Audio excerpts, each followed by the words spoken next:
BBC বাংলায় এখনকার প্রধান খবর। ঢাকায় আজ বাসে অগ্নিসংযোগের ঘটনায় পুলিশ 10 জনকে আটক করেছে। কর্মকর্তারা বলছেন এসবের পেছনে রয়েছে চক্রান্ত। একটা দুইটা ঘটনা ঘটলে আমরা মনে করতাম হয়তো অন্য কিছু, কিন্তু যেহেতু 8-9টা গাড়িতে ঘটনা ঘটেছে, সুতরাং এটার পিছনে অবশ্যই সংঘবদ্ধ কোনো গ্রুপের হাত আছে এবং রাজনৈতিক সংশ্লেষ থাকার সম্ভাবনা বেশি। এ নিয়ে পুলিশের পক্ষ থেকে বিভিন্ন থানায় মামলা দায়ের করা হচ্ছে। বাংলাদেশের শিক্ষার্থীরা আগামী বছর সময় মতো পাঠ্যপুস্তক পাবে কিনা তা নিয়ে তৈরি হয়েছে সংশয়। প্রান্তিক আয়োজনে থাকছে চিঠিপত্রের আয়োজন, পৃথিভাজন ইস্যু। তবে শুরুতেই এখনকার মতো সর্বশেষ বিশ্ব সংবাদ।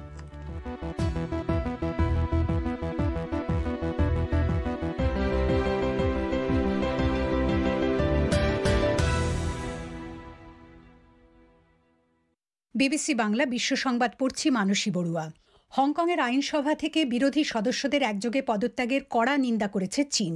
চীন সরকার এই পদত্যাগকে তাদের কর্তৃত্বের প্রতি বড় রকম চ্যালেঞ্জ হিসাবে দেখছে এবং সরকারের পক্ষ থেকে বলা হয়েছে আইনসভার 15 জন সদস্য কেন্দ্রীয় সরকারের সাথে সংঘাতমূলক আচরণ করেছেন। সৌদি আরবের বাদশাহ সালমান ইরানের কঠোর সমালোচনা করে বলেছেন যে ইরান যাতে ব্যাপক বিধ্বংসী অস্ত্র হাত করতে না পারে তার জন্য তার ভাষায় মৌলিক সমাধান দরকার। সৌদি বাদশাহ ইরানের বিরুদ্ধে প্রতিবেশীদের ব্যাপারে নাক গলানো, সন্ত্রাসবাদে মদদ দেওয়া এবং গোষ্ঠীগত উত্তেজনা বাড়ানোর অভিযোগ করেন। বিশ্লেষকরা বলছেন সৌদি আরব ইরানের ওপর প্রবল চাপ প্রয়োগের প্রশ্নে প্রেসিডেন্ট ট্রাম্পের নীতিকে সমর্থন করে, তবে জো বাইডেনের নতুন সরকার ইরানের ব্যাপারে নরম থাকবে বলে মনে করা হচ্ছে। বিধিনিষেধের কারণে ইউরোপের কিছু দেশে করোনা ভাইরাস সংক্রমণের মাত্রা কমছে বলে খবর পাওয়া যাচ্ছে। চেক রিপাবলিকের সরকার বলছে বুধবার থেকে প্রাথমিক স্কুলে 2য় শ্রেণী পর্যন্ত ছাত্রছাত্রীরা স্কুলে যেতে পারবে, তবে তাদের মাস্ক পরতে হবে। জার্মানির করোনা সংক্রমণ মোকাবেলায় নিয়োজিত সরকারি প্রতিষ্ঠানের প্রধান বলেছেন সংক্রমণের মাত্রা সেখানে আর বাড়ছে না। বাংলাদেশে এক স্কুল ছাত্রের মৃত্যুর সাথে সম্পর্কিত মামলায় সে দেশের বহুল প্রচারিত দৈনিক পত্রিকা প্রথম আলোর সম্পাদক মতিউর রহমান সহ 9 ব্যক্তির বিরুদ্ধে অভিযোগ গঠন করেছে ঢাকার মহানগর দায়রা জজ আদালত। তবে মামলার আরেক অভিযুক্ত পত্রিকাটির সহযোগী প্রকাশনা কিশোর আলোর সম্পাদক আনিসুল হককে অব্যাহতি দেওয়া হয়েছে। 2019 সালে ঢাকার রেসিডেন্সিয়াল মডেল স্কুল ও কলেজে প্রথম আলোর ম্যাগাজিন কিশোর আলোর বর্ষপূর্তি অনুষ্ঠানে 9ম শ্রেণীর ছাত্র নাইমুল আবরার রাহাত বিদ্যুৎস্পৃষ্ট হয়ে মারা যায়। ভূমধ্যসাগরে নৌকাডুবি থেকে রক্ষা পাওয়া একটি শিশু উদ্ধারকারী জাহাজে মারা গেছে। ভূমধ্যসাগরে বিপদে পড়া অভিবাসীদের সাহায্য করে থাকে ওপেন আর্মস নামে একটি স্প্যানিশ সংগঠন পরিচালিত উদ্ধারকারী জাহাজটি বেশ কজনকে উদ্ধার করেছিল। আজারবাইজানের সাথে শান্তি চুক্তি নিয়ে বিক্ষোভ শুরু হলেও আর্মেনিয়ার প্রধানমন্ত্রী তার সিদ্ধান্তের পক্ষে কথা বলেছেন।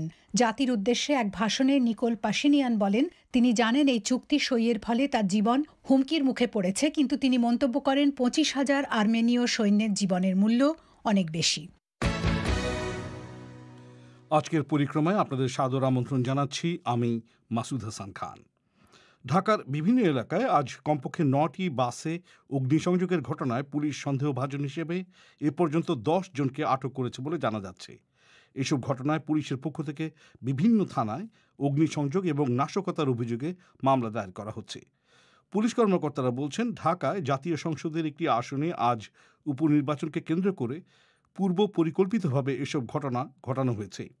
ওদিকে এইসব ঘটনাকে কেন্দ্র করে আওয়ামী লীগ এবং বিএনপির মধ্যে পাল্টাপাল্টি দোষারোপ শুরু হয়েছে। ঢাকা থেকে বিস্তারিত জানাচ্ছেন সংবাদদাতা কাদির কল্লোল।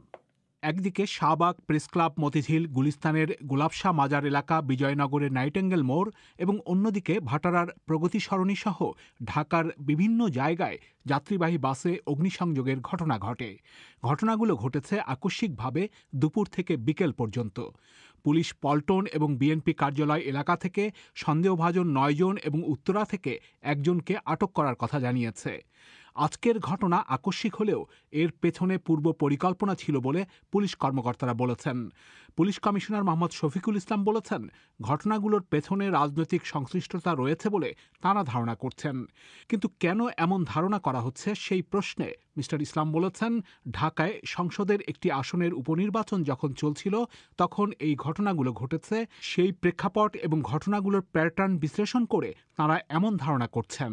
আমরা মনে করছি যে আজকে ঢাকা শহরে একটা আপনার নির্বাচন আছে, সেটার সাথে এটার সম্পর্ক থাকতে পারে বলে আমরা প্রাথমিকভাবে ধারণা করছি এবং সেরকম কিছু তথ্য প্রমাণ আমরা পাচ্ছি। কন্টিনিউয়াসলি যেহেতু একটা দুইটা ঘটনা ঘটলে আমরা মনে করতাম হয়তো মানে অন্য কিছু, কিন্তু যেহেতু কন্টিনিউয়াসলি 8-9টা গাড়িতে এই ঘটনা ঘটেছে, সুতরাং এটার পিছনে অবশ্যই সংঘবদ্ধ কোনো গ্রুপের হাত আছে এবং রাজনৈতিক সংশ্লেষ থাকার সম্ভাবনা বেশি।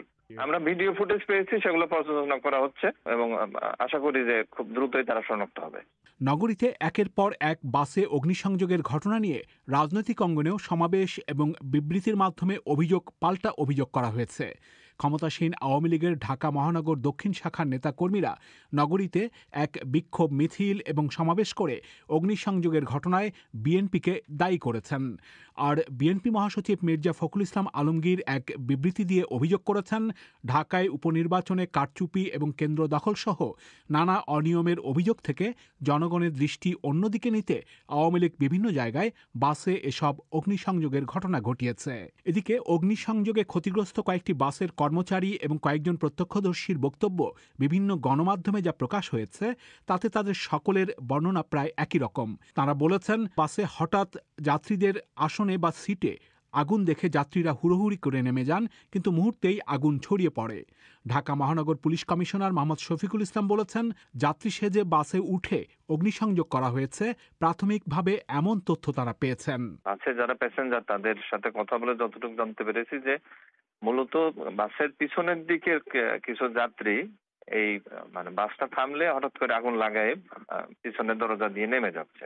এটা মানে দুর্বৃত্তরা করছে। পুলিশ এবং সরকারের পক্ষ থেকে অগ্নিসংযোগের ঘটনার প্রেক্ষাপট হিসেবে নগরীর উত্তরা খিলক্ষেত এলাকা নিয়ে সংসদের ঢাকা 18 আসনে উপনির্বাচনের কথা বলা হয়েছে। আজ অনুষ্ঠিত সেই নির্বাচনে কারচুপির অভিযোগ তুলে বিরোধী দল বিএনপি তা প্রত্যাখ্যান করেছে। এদিকে বাসে অগ্নিসংযোগের ঘটনাগুলোর ব্যাপারে কয়েকজনকে যে আটক করা হয়েছে, আরও সন্দেহভাজনদের গ্রেপ্তারের জন্য পুলিশ তাদের অভিযান অব্যাহত রাখার কথা বলছে। পুলিশ কমিশনার মিস্টার ইসলাম বলেছেন, অগ্নিসংযোগ বা নাশকতার এসব ঘটনার প্রেক্ষাপটে ঢাকা নগরীতে পুলিশি নিরাপত্তাও বাড়ানো হয়েছে। সব জায়গায় আমরা পুলিশের উপস্থিতি বাড়িয়েছি, চেকপোস্টের সংখ্যা বাড়িয়েছি, ট্রাফিক পুলিশ এবং আমাদের ক্রাইম ডিভিশনের পুলিশ একসাথে কাজ করছে, সাথে সাথে গোয়েন্দা পুলিশরা মাঠে নেমেছে। এটার পাশাপাশি আমরা আমাদের পরিবহনের যারা শ্রমিক এবং মালিক পক্ষ আছে তাদের সাথে কথা বলেছি, তারাও আমাদের সাথে সহযোগিতা করছে। ঢাকার নয়াপল্টনে বিএনপির কেন্দ্রীয় কার্যালয়কে ঘিরেও ব্যাপক পুলিশ মোতায়েন করা হয়েছে। শুনছিলেন কাদির কললের প্রতিবেদন ঢাকা থেকে। বাংলাদেশে নতুন শিক্ষা বছর শুরু হতে আর 1.5 মাসের মতো সময় হাতে থাকলেও সামনের বছরের প্রথম দিনেই শিক্ষার্থীরা যথাসময়ে হাতে বই পাবে কিনা তা নিয়ে সংশয় তৈরি হয়েছে। পাঠ্য বইয়ের দরপত্র আহ্বানে দেরিসহ আরও কিছু কারণে প্রায় 35 কোটি পাঠ্য বই ছাপার কাজ পিছিয়ে পড়েছে। করোনা ভাইরাস মহামারীতে সময় মতো বই ছাপানোর ব্যাপারে আগাম ব্যবস্থা না থাকায় যথাসময়ে বই দেওয়া রীতিমতো অসম্ভব বলে জানিয়েছেন মুদ্রণ সংশ্লিষ্টরা। শুনুন ঢাকা থেকে সঞ্জনা চৌধুরীর এই প্রতিবেদন। বাংলাদেশে মাধ্যমিক, উচ্চ মাধ্যমিক সহ সকল পর্যায়ের শিক্ষার্থীদের কাছে বছরের প্রথম দিনে নতুন বই পৌঁছে দেওয়ার কার্যক্রম চালু হয়েছিল 2010 সাল থেকে, কিন্তু নিয়মিত সেই প্রক্রিয়ায় এবার বিলম্ব হতে পারে বলে আশঙ্কা করছেন মুদ্রণ সংশ্লিষ্টরা। চলতি বছর বইয়ের দরপত্র আহ্বান, কার্যাদেশ দেয়া এবং পাণ্ডুলিপি হস্তান্তর নির্ধারিত সময়ের চাইতে 3-4 মাস বিলম্বে হয়েছে। এছাড়া 4টি শ্রেণীর মোট 11টি বইয়ে বড় ধরনের পরিবর্তন আনা হয়েছে। মুজিববর্ষ উপলক্ষে পরিবর্তন এসেছে কভারেও। বাকি বইগুলো সংযোজন সংশোধন তো আছেই। করোনা ভাইরাসের দুর্যোগে এতগুলো কাজ সেরে নিতে আগাম কোনো ব্যবস্থা না নেয়ায় জানুয়ারির 1 তারিখে সব শিক্ষার্থীর হাতে বই পৌঁছানো রীতিমতো অসম্ভব বলে জানিয়েছেন বাংলাদেশ পাঠ্যপুস্তক মুদ্রণ অ্যাসোসিয়েশনের সভাপতি তোফায়েল খান। প্রথমত কাগজ পাচ্ছি না, দ্বিতীয়ত এনসিটিভি তার সবগুলো পাণ্ডুলিপি যথাসময় দিতে পারে নাই, কাভারের ছবিগুলো আমাদের সরবরাহ করতে দেরি করছেন। করোনাকালীন সংকটের জন্য যে প্রিভেন্টিভ দরকার এনসিটিভি করতে ব্যর্থতার পরিচয় দিচ্ছে। দরপত্রতে আমাদের একটা বলা আছে যে আমাকে 96 দিন সময় দিতে হবে, চুক্তি অনুযায়ী আমার সময় আছে জানুয়ারি পর্যন্ত। আর এখন এই সংকটের কারণে জানুয়ারির পরেও বই দেওয়া সম্ভব হবে না। পাঠ্যপুস্তক সরবরাহের ইতিহাসের স্মরণ করার সবচেয়ে বড় সংকট এবার দেখা দেওয়ার সম্ভাবনা তৈরি হয়েছে। সামনের বছরের শুরুতেই বাংলাদেশের প্রায় 4.5 কোটি শিক্ষার্থীদের কাছে নতুন বই পৌঁছে দেওয়ার ব্যাপারে আশাবাদী জাতীয় শিক্ষাক্রম ও পাঠ্যপুস্তক বোর্ড। এ লক্ষ্যে ঢাকা ও চট্টগ্রাম সহ কয়েকটি জেলার 151টি মুদ্রণ প্রতিষ্ঠানে 35 কোটি বই ছাপা ও বাঁধাইয়ের কাজ চলছে বলে জানিয়েছেন বোর্ডের চেয়ারম্যান নারায়ণ চন্দ্র সাহা। করোনা ভাইরাসের কারণে বই মুদ্রণের দরপত্র আহ্বান, কাগজ কেনা সহ সব কাজ বিলম্বিত হলেও বইয়ের ছাপা ও বাইন্ডিং শেষে সেগুলো সাথে সাথে জেলা ও উপজেলা পর্যায়ে পাঠিয়ে দেওয়া হচ্ছে বলে জানান তিনি। এ কারণে ডিসেম্বরের মধ্যেই সারা দেশে বই পৌঁছে দেওয়া সম্ভব বলে তিনি মনে করছেন। আমাদের প্রোডাকশন যে ডেডলাইন আছে সেই ডেডলাইনে ডিসেম্বরের মধ্যে সকল বই চলে যাবে। প্রতিদিন বই আপনার প্রিন্টিং হচ্ছে, বাইন্ডিং হচ্ছে আর চলে যাচ্ছে। আমরা কিছু সারপ্লাস টাইম রাখি, কারণ আমরা যখনই টেন্ডার করি আমরা একটা ধরি যে অক্টোবরের মধ্যে যেন সকল বই পাঠিয়ে দিতে পারি। ওই সারপ্লাস টাইমটা এবছর থাকে নাই করোনার কারণে, যে একবারে ডিসেম্বরে টাই হয়ে আমাদের সময়টা লাগাতে হচ্ছে আর কি। প্রতি বছর এপ্রিল মাসের মধ্যেই পরবর্তী শিক্ষাবর্ষের পাঠ্য বই মুদ্রণের দরপত্র প্রক্রিয়া শেষ করা হয়। জুন মাসের আগে দেয়া হয় কার্যাদেশ। জুলাই ও আগস্ট মাসে প্রেসগুলোতে শুরু হয়ে যায় পাঠ্য বই ছাপানো ও বাইন্ডিংয়ের কাজ। এই ছিল সঞ্জনা চৌধুরীর প্রতিবেদন ঢাকা থেকে। আপনারা শুনছেন বিবিসি বাংলার রাতের আয়োজন পরিক্রমা। আপনাদের সঙ্গ দিচ্ছি আমি মাসুদ হাসান খান। উত্তর পূর্ব ভারতের আসাম রাজ্যের বিচ্ছিন্নতাবাদী সংগঠন আলফার পরেশ বড়ুয়া গোষ্ঠীর দ্বিতীয় সর্বোচ্চ নেতা দৃষ্টি রাজখোয়া ভারতীয় সেনাবাহিনীর কাছে আত্মসমর্পণ করেছেন। তাকে প্রায় 9 বছর ধরে বুঝিয়ে শুনিয়ে আত্মসমর্পণে রাজি করানো হয়েছে বলে দাবি করেছে সেনাবাহিনী। 2010 সালে আলফা সংগঠনটি 2 ভাগে ভাগ হয়ে যাওয়ার পরেই মিস্টার রাজখোয়াকে দ্বিতীয় সর্বোচ্চ দায়িত্ব দেন দলীয় প্রধান পরেশ বড়ুয়া। এ নিয়ে কলকাতা থেকে বিস্তারিত জানাচ্ছেন সংবাদদাতা অমিতাভ ভট্টশালী। আলফার পরেশ বড়ুয়া গোষ্ঠীর দ্বিতীয় সর্বোচ্চ নেতা বা ডেপুটি কমান্ডার ইন চিফ দৃষ্টি রাজখোয়া ও তার 4 দেহরক্ষীকে মেঘালয় থেকে নিজেদের হেফাজতে নিয়েছে ভারতীয় সেনাবাহিনী। আত্মসমর্পণের সময় তারা একটি AK-81, 2টি পিস্তল ও প্রচুর পরিমাণে কার্তুজও জমা দিয়েছেন বলে সেনাবাহিনী জানিয়েছে। সেনাবাহিনী, সেনা গোয়েন্দা দপ্তর এবং আসাম ও মেঘালয় পুলিশের যৌথ ওই অভিযানের নাম দেওয়া হয়েছিল অপারেশন মালাকান্ড। সেনাবাহিনীর রেড হর্নস ডিভিশনের GOC major general Deepak Mehra আজ গুয়াহাটির কাছে রঙ্গিয়াতে এক সংবাদ সম্মেলনে ঘোষণা করছিলেন, মিস্টার মেহরার কথায় রঙ্গিয়াতে অবস্থানরত ভারতীয় সেনাবাহিনী নানা গোয়েন্দা সংস্থা, আসাম ও মেঘালয় পুলিশের সঙ্গে অপারেশন মালাকান্ড চালিয়েছে নভেম্বরের 10 আর 11 তারিখ। এর মাধ্যমে আলফার স্বঘোষিত deputy commander in chief Manoj Rabha ওরফে দৃষ্টি রাজখোয়া ও তার 4 জন সঙ্গী প্রকাশ্যে এসেছেন। পরিচিত বিস্ফোরক বিশেষজ্ঞ দৃষ্টি রাজখোয়া গত 30 বছর ধরে আলফার সংগঠনের সঙ্গে যুক্ত ছিলেন। তাকে আত্মসমর্পণ করানোর জন্য অনেক বছর ধরে নানা গোয়েন্দা এবং নিরাপত্তা বাহিনী চেষ্টা চালাচ্ছিল। তিনি এখন প্রকাশ্যে আসায় নামনীয় আসামে ব্যাপকভাবে সদস্য সংগ্রহ করে জঙ্গি কার্যকলাপ আবারও শুরু করার যে পরিকল্পনা আলফা করছিল তা ব্যর্থ হবে, জানাচ্ছিলেন মেজর জেনারেল দীপক মেহরা। মনোজ রাভা আদতে আসামের গোয়ালপাড়া এলাকার লোক। দ্বিতীয় সর্বোচ্চ নেতার পদে নিযুক্ত হওয়ার আগে তিনি সংগঠনটির স্বঘোষিত 109 নম্বর ব্যাটালিয়নের প্রধান ছিলেন। রকেট প্রোপেলড গান বা RPG চালানো তার বিশেষত্ব হলেও সব ধরনের অস্ত্র এবং বিস্ফোরকের ব্যাপারে বিশারদ ছিলেন মিস্টার রাজখোয়া, এমনটাই জানাচ্ছে সেনা সূত্রগুলি। আলফার কাজকর্মের উপরে নজর রাখেন গুয়াহাটির সিনিয়র সাংবাদিক রাজীব ভট্টাচার্য বলছিলেন, 2010 সালের পরে mister Rajkhowa deputy commander in chief হলেও 2001-2 সাল থেকেই তার কাজটা আলফার সংগঠনে খুব গুরুত্বপূর্ণ হয়ে উঠেছিল। মিস্টার ভট্টাচার্যের কথায় ওই সময় থেকেই দৃষ্টি রাজখোয়াকে গুরুত্বপূর্ণ দায়িত্ব দিয়ে মেঘালয় বাংলাদেশের সীমান্ত অঞ্চলে পোস্টিং করা হয়। তিনি একটা দীর্ঘ সময় বাংলাদেশের শেরপুরে থাকতেন বলে জানা যায়। ওখান থেকে অস্ত্র এবং গোলাবারুদ ভুটানে আলফার যে শিবিরগুলো চলত সেখানে পৌঁছিয়ে দেওয়াই দৃষ্টি রাজখোয়ার মূল দায়িত্ব ছিল। তারপরে সংগঠন যখন ভাগ হয়ে গেল 2010 সালে, অরবিন্দ রাজখোয়ারা আত্মসমর্পণ করলেন বাংলাদেশ আর মেঘালয়ের সীমান্তে এসে। তারপরেই দৃষ্টি রাজখোয়ার গুরুত্ব আরও বেড়ে গিয়েছিল, কারণ সেই সময় গুরুত্বপূর্ণ নেতাদের মধ্যে হাতে গোনা কয়েকজন মাত্রই থেকে গিয়েছিলেন পরেশ বড়ুয়ার সঙ্গে, জানাচ্ছিলেন গুয়াহাটির সাংবাদিক রাজীব ভট্টাচার্য। সেনাবাহিনী বলছে তারা দীর্ঘ কয়েক বছর ধরে চেষ্টা করার পরে দৃষ্টি রাজখোয়াকে আত্মসমর্পণ করাতে পেরেছে। সেনা সূত্রগুলির কথায় 9 বছর আগে সেনা গোয়েন্দা বিভাগের এক তরুণ অফিসার প্রথম যোগাযোগটা শুরু করেছিলেন। এর মধ্যে সেই তরুণ অফিসার নানা জায়গায় বদলি হয়ে গেছেন, পদোন্নতিও হয়েছে তার, কিন্তু পুরনো যোগাযোগটা ছাড়েননি। শেষমেশ তিনি আত্মসমর্পণে রাজি হওয়ার পরে সেনা গোয়েন্দা বিভাগের সদর দপ্তর থেকে আত্মসমর্পণের পরিকল্পনা চূড়ান্ত করা হয়। সংগঠনের দ্বিতীয় সর্বোচ্চ নেতার আত্মসমর্পণের পরে স্থানীয় টিভি চ্যানেলগুলিকে এক বিবৃতি দিয়েছেন আলফার প্রধান পরেশ বড়ুয়া। তিনি বলেছেন, মিস্টার রাজখোয়া সংগঠনের একনিষ্ঠ সদস্য ছিলেন অনেক বছর ধরে।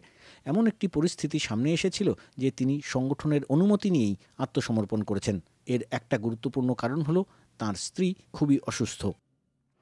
অমিতাভ ভট্টশালী। শ্রোতা বন্ধুরা, আমাদের অনুষ্ঠানগুলো সম্পর্কে আপনাদের মতামত জানিয়ে আমাদের কাছে লিখতে পারেন। আমাদের কাছে লেখার জন্য ইমেইলের ঠিকানা bengali@bbc.co.uk। বিবিসি বাংলার রেডিও অনুষ্ঠানগুলো যদি আপনি শুনতে মিস করেন, তাহলে আমাদের ওয়েবসাইট থেকেও এই অনুষ্ঠানগুলো আপনারা শুনতে পাবেন। পাশাপাশি বিবিসির নানান খবর, সাক্ষাৎকার, বিশ্লেষণ এবং ফিচার অনুষ্ঠান থাকছে এই ওয়েবসাইটে। এটা ঠিকানা www.bbcbangla.com। আর হ্যাঁ, এই সব কিছু আমরা বিবিসি বাংলার ফেসবুক পাতাতেও পোস্ট করছি। বিবিসি বাংলার ফেসবুক পাতা দেখে ভালো লাগলে লাইক দিন, মন্তব্য করুন কিংবা শেয়ার করুন। আপনারা শুনছেন পরিক্রমা। এবার আজ রাতের অন্য আয়োজন।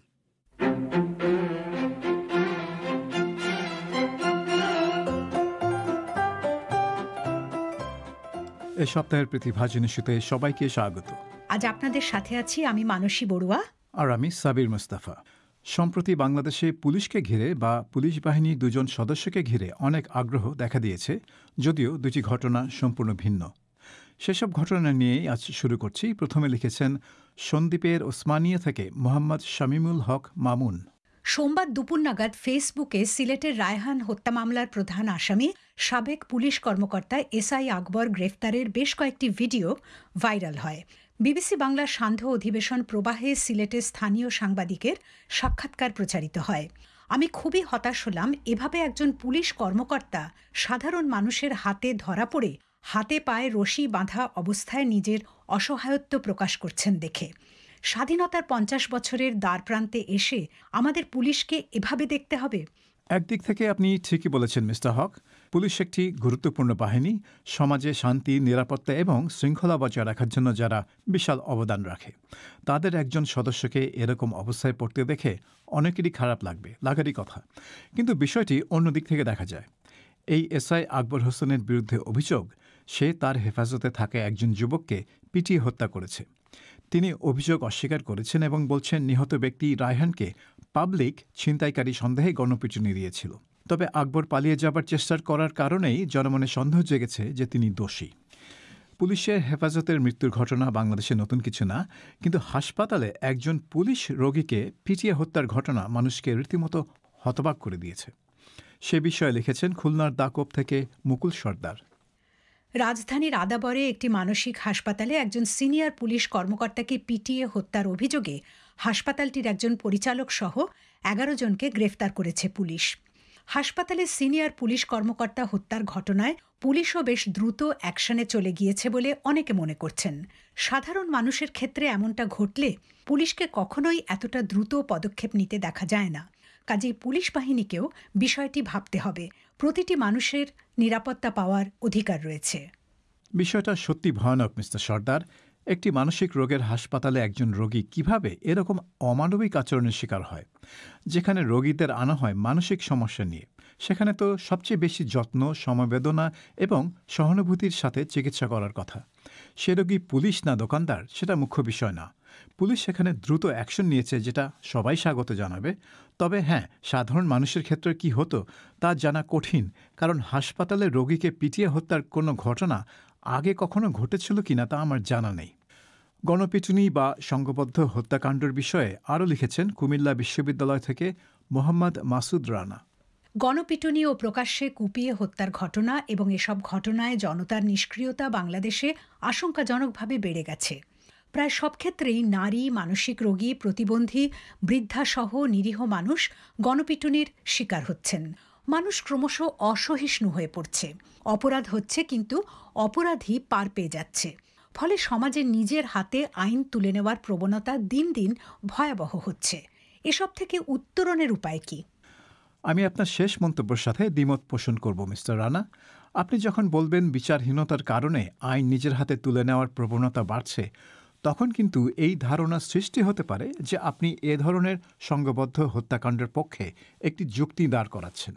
আপনি বলতে পারেন আপনি যা বলছেন সেটা একটা ব্যাখ্যা, যুক্তি না। কিন্তু যারা এই কাজে লিপ্ত তারাও এই একই ব্যাখ্যা দেবেন এবং সেই ব্যাখ্যা যতদিন না আগাগোড়ার প্রত্যাখ্যান করা হবে ততদিন এই প্রবণতা চলতে থাকবে। বিচারহীনতার সংস্কৃতি মোকাবেলা করতে গিয়ে বিনা বিচারে হত্যাকাণ্ডকে একটি ব্যাখ্যা হিসেবে দাঁড় করানো উচিত না বলেই আমার মনে হয়। এবারে বিবিসি বাংলায় নূর হোসেন নিয়ে একটি প্রতিবেদন নিয়ে লিখেছেন ঢাকার ধানমন্ডি থেকে শামীমউদ্দিন শ্যামল। গত 10ই নভেম্বর স্বৈরাচার বিরোধী আন্দোলনে পুলিশের গুলিতে নিহত নূর হোসেনের মৃত্যু নিয়ে বিস্তারিত প্রতিবেদন পড়লাম। অনেকে এ ধরনের তথ্যপূর্ণ প্রতিবেদন থেকে আসল ঘটনা জানতে পারবেন। তবে আমার প্রশ্ন, এ সময় এসে এ ধরনের তথ্যপূর্ণ প্রতিবেদন প্রকাশ করার কারণ কি? বর্তমানের কোনো বিশেষ পরিস্থিতিকে কি নির্দেশ করা হয়েছে? সব প্রতিবেদনের জন্য কোনো বিশেষ কারণ বা উদ্দেশ্যের প্রয়োজন হয় না মিস্টার শামীমউদ্দিন। 11 তারিখ নূর হোসেনের মৃত্যু দিবস ছিল, যা বাংলাদেশের রাজনৈতিক ইতিহাসে একটি গুরুত্বপূর্ণ দিন। সেই দিনের স্মরণে জানা অজানা তথ্য দিয়ে সহকর্মী মোয়াজ্জেম হোসেনের ব্যক্তিগত অভিজ্ঞতার আলোকে প্রতিবেদনটি তৈরি করা হয়েছে। এবারে ভিন্ন প্রসঙ্গে যাই। দক্ষিণ এশিয়ায় ধর্ম নিয়ে আলোচনা সবসময় একটি ঝুঁকিপূর্ণ বিষয়, কিন্তু তারপরও ধর্ম নিয়ে ঘটনা থেমে নেই। সে বিষয়ে লিখেছেন ব্রাহ্মণবাড়িয়ার নাসিরনগর থেকে সাব্বির আহমেদ। এ মাসের 3 তারিখ মঙ্গলবার প্রবাহ অনুষ্ঠানে শুনলাম ভারতের কংগ্রেস বিবৃতি দিয়ে বিজেপিকে বলছে বাংলাদেশে হিন্দু নির্যাতনের বিরুদ্ধে ঢাকার সাথে কথা বলতে। কিন্তু আমি বুঝলাম না বাংলাদেশের অভ্যন্তরীণ বিষয়ে তাদের এত মাথা ব্যথা কেন? তাদের দেশে যখন গোরক্ষার নামে নিরপরাধ মানুষগুলোকে পিটিয়ে মারা হয় বা মুসলিম বিরোধী আইন যখন করা হয়, কই তখন তো বাংলাদেশের রাজনীতিকরা ভারতের অভ্যন্তরীণ বিষয়ে কোনো কথা বলেন না। তাহলে তারা কেন আমার দেশের অভ্যন্তরীণ বিষয়ে কথা বলবে? ভারত এবং বাংলাদেশের মধ্যে বন্ধুত্ব এবং আন্তরিকতার যে কোনো ঘাটতি নেই তা নিয়ে কোনো সন্দেহ নেই মিস্টার আহমেদ। কিন্তু গত কয়েক বছর হলো ভারতের হিন্দুত্ববাদী ক্ষমতাসীন দল বিজেপি তাদের অভ্যন্তরীণ রাজনীতির স্বার্থে বাংলাদেশকে জড়িয়েছে। কথাটা অপ্রিয় হলেও সত্য যে বাংলাদেশের অভ্যন্তরীণ বিষয় এখন ভারতের অভ্যন্তরীণ রাজনীতির বিষয় হয়ে গেছে। বিজেপি ভারতের হিন্দুদের বোঝাতে চায় তারা হিন্দুত্ব কায়েম করবে এবং গোটা অঞ্চলের, বিশেষ করে বাংলাদেশের হিন্দুদের রক্ষা করবে, যে কারণে সম্প্রতি তারা নাগরিকত্ব আইন সংশোধন করেছে। এই রাজনীতির খেলাতে এখন কংগ্রেস অন্যভাবে খেলতে চাইছে। তবে এখানে আরেকটি কথা আছে। বর্তমান দুনিয়াতে কোনো দেশে মানবাধিকার লঙ্ঘনের ঘটনা আর তাদের অভ্যন্তরীণ বিষয় হিসেবে গণ্য হয় না। এই বিষয়ে আরও লিখেছেন চট্টগ্রামের লোহাগাড়া থেকে মোহাম্মদ রেজাউল রহিম। সম্প্রতি কুমিল্লার মুরাদনগরে হিন্দু সম্প্রদায়ের বাড়িঘরে হামলা ও অগ্নিসংযোগ সহ সারা দেশে সংখ্যালঘুদের ওপর নিপীড়ন নির্যাতন যেন বেড়েই চলেছে। তাছাড়া ধর্ম নিয়ে উত্তেজক ও উস্কানিমূলক বক্তব্য প্রচার ও প্রচারকারীদের বিরুদ্ধে সরকার দৃশ্যত কোনো ব্যবস্থা নিচ্ছে বলে মনে হয় না। ধর্মকেন্দ্রিক এসব ঘটনা তো রাজনীতি বহির্ভূত নয়। এসব ঘটনার কি শুধুই পুনরাবৃত্তি ঘটবে? শুরুতে যেটা বলেছি মিস্টার রহিম, ধর্ম অত্যন্ত স্পর্শকাতর একটি বিষয় এবং এই বিষয়ে মানুষ ঠান্ডা মাথায় যুক্তি দিয়ে আলোচনা করতে চায় না এবং নিজ ধর্মের প্রতীকগুলোর কোনো অসম্মান তারা সহ্য করতে পারে না। ইউরোপের খ্রিস্টান সমাজের কয়েক শতাব্দী লেগেছে ধর্মীয় অসহিষ্ণুতা এবং ভিন্ন মতাবলম্বীদের বিরুদ্ধে অমানবিক অত্যাচারের অধ্যায় থেকে বেরিয়ে আসতে। দক্ষিণ এশিয়ায় সে ধরনের কোনো সংস্কার বা সাংস্কৃতিক জাগরণ হবে কিনা সেটাই দেখার বিষয়। পরে চিঠি লিখেছেন দিনাজপুরের পার্বতীপুর থেকে মেনহাজুল ইসলাম তারেক। সম্প্রতি আমাদের দিনাজপুর জেলার পার্বতীপুরে দলিত সম্প্রদায়ের এক হিন্দু মেয়ের ফেসবুক অ্যাকাউন্ট হ্যাক করে ধর্ম অবমাননার অভিযোগ তোলা হয় এবং পুলিশ পরে জনতার বিক্ষোভের মুখে দীপ্তি রানী নামে সেই মেয়েকেই গ্রেফতার করে কারাগারে প্রেরণ করেছে। গত 3রা নভেম্বর প্রবাহ ও পরিক্রমায় এ নিয়ে বিবিসি বাংলার সিনিয়র সাংবাদিক কাদির কল্লোলের একটি রিপোর্টও প্রচার করা হয়। মূলত ঘটনার দিন অজ্ঞাত কারণে পার্বতীপুরের স্থানীয় সাংবাদিকরা ঘটনাটি এড়িয়ে যায়, যা অত্যন্ত দুঃখজনক বলে আমি মনে করি। বিবিসি বাংলা কি কোনো গোয়েন্দা তথ্যের ভিত্তিতে রিপোর্ট করে, নাকি আপনাদের সংবাদ সংগ্রহের আরও অন্য কোনো ভিন্ন মাধ্যম আছে? আপনি যেহেতু কাদির কল্লোলের রিপোর্ট শুনেছেন মিস্টার ইসলাম, তাহলে জেনেছেন যে বিবিসিতে মূল ঘটনা নিয়ে কোনো রিপোর্ট করা হয়নি। কাদিরের রিপোর্ট ছিল পার্বতীপুর এবং কুমিল্লার ঘটনার প্রেক্ষিতে হিন্দু বৌদ্ধ খ্রিস্টান ঐক্য পরিষদের প্রতিবাদ এবং আলাদা আইন প্রণয়নের দাবি নিয়ে। আমরা কোনো গোয়েন্দা সংস্থার তথ্যের ভিত্তিতে রিপোর্ট করি না। একাধিক সূত্র থেকে তথ্য সংগ্রহ এবং তা যাচাই করা হয়, যেমন পুলিশ, স্থানীয় প্রশাসন, প্রত্যক্ষদর্শী, স্থানীয় সাংবাদিক, ঘটনার সাথে জড়িত ব্যক্তি বা তাদের পরিবার ইত্যাদি। অর্থাৎ যে ঘটনা বা গল্প নিয়ে যারা তথ্য দিতে পারবেন এবং যারা ওই তথ্য সত্যায়িত বা নিশ্চিত করতে পারবেন তাদের সাথেই কথা বলা হয়। এবারে করোনা ভাইরাস নিয়ে একটি চিঠি পাঠিয়েছেন রংপুরের কাউনিয়া থেকে বিলকিস আক্তার। বিশেষজ্ঞদের মতো আমার নিজেরও ধারণা আসন্ন শীত মৌসুমে করোনার প্রকোপ বেড়ে যেতে পারে। শীত মৌসুমে করোনা পরিস্থিতি ভয়াবহ হলে সরকারের পক্ষ থেকে কী পদক্ষেপ নেওয়া হবে বা কেমন প্রস্তুতি আছে তা দেশবাসী হিসেবে বিবিসি বাংলার মাধ্যমে আমি জানতে চাই। যতদূর দেখছি, শীতে করোনা পরিস্থিতি মোকাবেলায় সরকারের দৃশ্যমান কোনো প্রস্তুতিই চোখে পড়ছে না। দেশের প্রত্যন্ত অঞ্চল বা জেলা পর্যায়ে করোনার চিকিৎসা সেবাও নেই বললেই চলে। আমাদের মতো সাধারণ মানুষের সামর্থ্য নেই বেসরকারি হাসপাতালে গিয়ে চিকিৎসা নেওয়ার। করোনা ভাইরাসের দ্বিতীয় ঢেউ সামলাতে বাংলাদেশ সরকারের পরিকল্পনা কি তা নিয়ে বিবিসি বাংলার ওয়েবসাইটে 23শে সেপ্টেম্বর বিস্তারিত একটি রিপোর্ট ছিল মিস আক্তার। বাংলাদেশের স্বাস্থ্য ব্যবস্থা বেশ নড়বড়ে, সে কথা ঠিক। তবে সরকার দ্বিতীয় দফা মহামারী সম্পর্কে সজাগ আছে বলেই মনে হয়। তবে তাদের পদক্ষেপগুলো কাজে দিবে কিনা বা পাবলিক বিশেষজ্ঞদের পরামর্শ অনুযায়ী চলবে কিনা সেটা অবশ্য আমার পক্ষে বলা সম্ভব না। এবারে আমেরিকার প্রেসিডেন্ট নির্বাচন ঘিরে বাকবিতণ্ডা নিয়ে একটি চিঠি পাঠিয়েছেন ঢাকার গেন্ডারিয়া থেকে মোহাম্মদ জিল্লুর রহমান। যুক্তরাষ্ট্র নির্বাচনে ভোট জালিয়াতির 5টি অভিযোগ তদন্ত করে যা পেয়েছে বিবিসি, এই শিরোনামের প্রতিবেদনটি বিবিসি বাংলা ওয়েবসাইটে মনোযোগ দিয়ে পড়লাম। প্রতিবেদনটিতে অভিযোগগুলোর সত্যতা প্রমাণিত হয়নি বলে উল্লেখ করা হয়েছে। অথচ প্রেসিডেন্ট ডোনাল্ড ট্রাম্প শুরু থেকেই ভোট জালিয়াতির অভিযোগ এনে একসময় নিজেকেই নির্বাচিত ঘোষণা করেন। আমার প্রশ্ন, যদি যুক্তরাষ্ট্রের মতো দেশের নির্বাচনে অভিযোগ পাল্টা অভিযোগের ঘটনা ঘটে, তবে তৃতীয় বিশ্বের অন্যান্য দেশগুলো এদের কাছ থেকে কি শিখবে এবং এটা কি গণতান্ত্রিক মূল্যবোধের জন্য ভুল বার্তা নয়? তাছাড়া ট্রাম্প যদি ক্ষমতা ছাড়তে অস্বীকৃতি জানান, তখন কি ঘটবে? ডোনাল্ড ট্রাম্প শেষমেশ ক্ষমতা ছাড়তে অস্বীকৃতি জানাতে পারবে বলে মনে হয় না মিস্টার রহমান, কারণ যুক্তরাষ্ট্রে আইন এবং প্রক্রিয়া খুব শক্তিশালী। আপনি খেয়াল করবেন, প্রেসিডেন্টের দাবি সত্ত্বেও ভোট গণনা থেমে যায়নি। জো বাইডেনের পক্ষে 270টি ইলেকট্রাল কলেজ ভোট নিশ্চিত হবার পরপরই মিডিয়া মিস্টার বাইডেনকে জয়ী বলে পূর্বাভাস দিয়েছে। সেখানে প্রেসিডেন্ট কি বললেন না বললেন তাতে কিচ্ছু আসে যায় না। মিস্টার ট্রাম্পও কিন্তু আইনের পথেই ভোটের ফলাফল চ্যালেঞ্জ করছেন। এখানে যা কিছু হবে আইন অনুযায়ী হবে এবং নতুন প্রেসিডেন্ট 20শে জানুয়ারি শপথ নেবেন। হয়তো তৃতীয় বিশ্বের লোকজন এই শিক্ষা নিতে পারেন যে আইন এবং রাষ্ট্রীয় প্রতিষ্ঠানগুলো যদি স্বাধীন এবং শক্তিশালী হয়, তবে রাজনীতি যত নোংরাই হোক না কেন সবকিছু নিয়মমাফিকই হবে। এবারে আমাদের সম্প্রচার নিয়ে একটি প্রশ্ন পাঠিয়েছেন রাজশাহীর গোদাগাড়ি থেকে মশিউর রহমান মিনু। কিছু ফেসবুক পেজ ও ইউটিউব চ্যানেলে আপনাদের খবরগুলো লাইভ শোনা যায়। এগুলো কি আপনারা চালিয়ে থাকেন? এগুলো কি আপনাদের নজরে আছে না কেউ নিজস্বভাবে চালায়? জানলে আমার উপকার হয়। রেডিওতে সময় মতো না শুনলে পরে ইউটিউব থেকে শুনে নিই। আপনার উপকার হয় বলেই তো আমরা কিছু বলি না মিস্টার রহমান।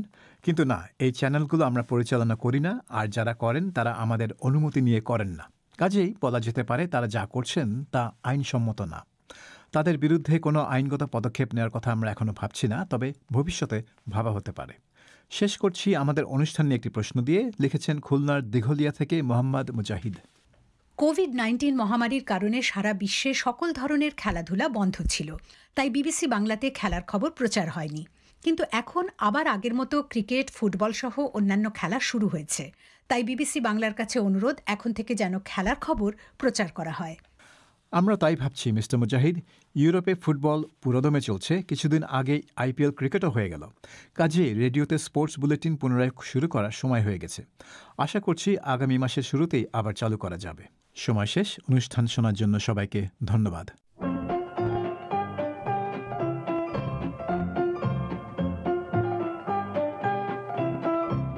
পৃথিভাজনে সুপরিবেশন করলেন সাবির মুস্তাফা।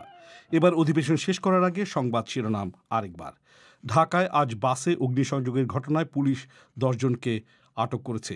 কর্মকর্তারা বলছেন এসবের পেছনে রয়েছে চক্রান্ত। 9টি বাসে অগ্নিসংযোগের ঘটনায় পুলিশের পক্ষ থেকে ঢাকার বিভিন্ন থানায় অগ্নিসংযোগ এবং নাশকতার অভিযোগে মামলা দায়ের করা হচ্ছে। বাংলাদেশের শিক্ষার্থীরা আগামী বছর সময়মতো পাঠ্যপুস্তক পাবে কিনা তা নিয়ে সংশয় তৈরি হয়েছে। করোনা ভাইরাস মহামারীতে সময়মতো বই ছাপানোর ব্যাপারে আগাম ব্যবস্থা না থাকায় যথাসময়ে বই দেওয়া রীতিমতো অসম্ভব বলে জানিয়েছে মুদ্রণ সংশ্লিষ্টরা। আর এরই সঙ্গে শেষ করছে আজকের পরিক্রমা। আমাদের পরবর্তী অনুষ্ঠান প্রবাহ শুনতে পাবেন আগামীকাল। বাংলাদেশের সময় সন্ধ্যে 7:30 আর ভারতে সন্ধ্যে 7টায়। শুনবেন আশা করে বিবিসির লন্ডন স্টুডিও থেকে। আজকের মতো বিদায় নিচ্ছি আমি মাসুদ হাসান খান। শুভরাত্রি।